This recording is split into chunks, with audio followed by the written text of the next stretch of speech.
This video is slightly different from my usual, and I wanted to take the opportunity to talk to you about the TeamWater Campaign, the Vera C Rubin Observatory, as well as our interstellar visitor, Comet 3I Atlas. First, let's talk about the TeamWater Campaign. It's a campaign started by Mark Rober and Mr. Beast, and it's a sequel to the previous Team Trees and Team Seas initiatives.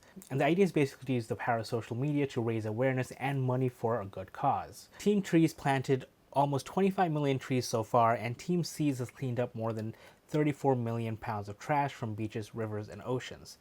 Team Water hopes to raise $40 million in the month of August to bring 2 million people worldwide access to clean water. $1 will bring one person clean water for an entire year, which I think is a really efficient return on your investment. I personally believe that clean water is a human right, and every single person on this planet deserves to have their share for life. And when the target of this campaign is reached, 2 million people will have access to clean water for 20 years, 2 whole decades. All of the money raised in this campaign will go directly to WaterAid. It's a nonprofit organization that has been around since 1981 and has presence in 30 countries. There will be a link in the description below that you can follow and donate. And 100% of the money raised will go directly to WaterAid. I'll be contributing some of my own money to the cause, along with all ad revenue from this video, and all YouTube memberships and Patreon membership dues for the month of August will go directly to this charity. So even if you don't have anything to contribute, watching this video will help. And if you'd like to support further, consider liking this video and sharing this video with others to increase awareness for this campaign. Now let's talk about Vera Rubin. I had the opportunity to attend a watch party for the Vera Rubin first look at Harvard University on June 23rd. And all of the images that we saw blew my mind. And for attending, I actually got this very cool Vera Rubin quarter. So essentially, I got paid to be there, which is pretty cool. And these should be in circulation now, so you may see them pop up at your local cash registers. The Vera C Rubin Observatory sits on top of a mountain in Chile, and it's a telescope with an 8.4 meter diameter mirror at f1.234. That's a fast telescope. The light actually bounces to a 3.4 meter secondary mirror, to a 5 meter mirror, and then to a 3.2 gigapixel camera consisting of 189 4K by 4K CCD chips. So it can image the entire sky every few nights. And over the next 10 years, it will change the way we view the universe. It will collect 20 terabytes of data per night, and it will track tens of billions of galaxies and stars and millions of objects in our own solar system. And it will image invisible light. Very different from the false color images that we're used to from the Hubble Space Telescope and JWST. One of the main goals of this observatory is to create a huge 10-year-long time lapse of the night sky. At least the night sky that the observatory can see. But imagine watching this time lapse and seeing supernovae pop out of nowhere. Maybe we can see other minor planets that are in our own solar system. Millions and millions of asteroids and comets getting discovered. Literally endless possibilities, and I am here for it. Just to give you an idea of what it can discover, in its first night, the observatory discovered thousands of new asteroids, and this graphic gives us an idea of just how much more information about our solar system we can expect to see. And they've released 2 wonderful images. The first is of the Trifid and the Lagoon Nebula, which in and of itself is an amazing image. The detail that we can see, all the nebulosity, is just mind-blowing. But my favorite picture that came out of the Vera Rubin Observatory so far is this deep, deep sky image called the Cosmic Treasure Chest. And that's no lie. There's a link to this viewer in the description below, and so far I've spent hours browsing through these, just looking at these galaxies, looking at these stars. It is just mind-blowing. So I hope you'll take some time to browse through the Cosmic Treasure Chest just so you can see the excitement that I feel. And this is just the beginning, and I'm really excited for the next few years. Now to talk about our interstellar visitor, Comet 3I Atlas. This comet is out of this world, literally, or at least out of the solar system. It is the 3rd known visitor of its kind, preceded by Oumuamua in 2017 and Borisov in 2019.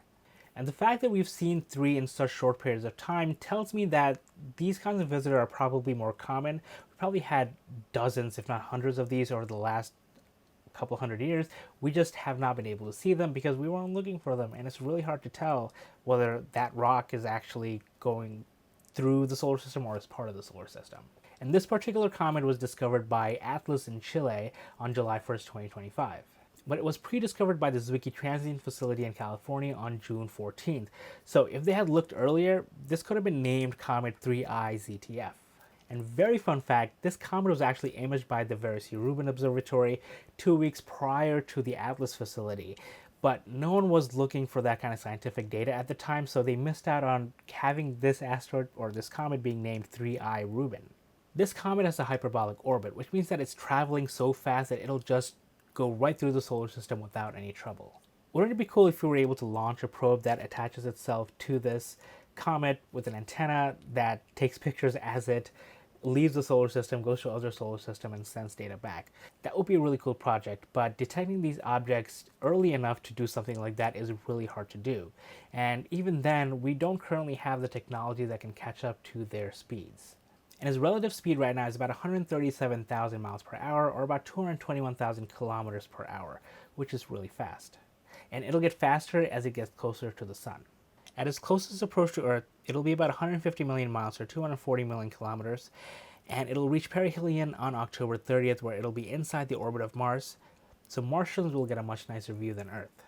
But from Earth, we can actually spot this through September 2025 from our ground-based telescopes. And after that, the comet will be too close to the sun's glare, so we won't really be able to see it.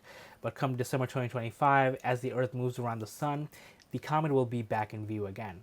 If you want to add the comet in Stellarium and track this yourself, here's a really quick way to do it. When you're in Stellarium, on the left-hand side, go to Configuration window or click F2, and click on the Plugins tab and scroll down to Solar System Editor. Make sure Load as Startup is selected and click on Configure. In this section here, click on Solar System, and then Import Orbital Elements in MPC format.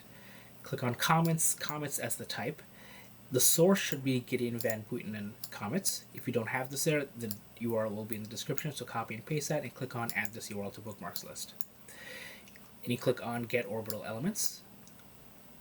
Once this is here, you can search for 3I, and this is here, so you click the checkbox and you click Add Objects. Once that's done, you close this, and you close this. And now if you open our search window, Control F, or up here you do the search window here, F3, and you can search for 3I Atlas. So I already have it there because I looked for it before, but you can click on 3I Atlas, double click, and there is the comet. It's currently in the south near the Milky Way galaxy with a magnitude of 14.22. Not too bad.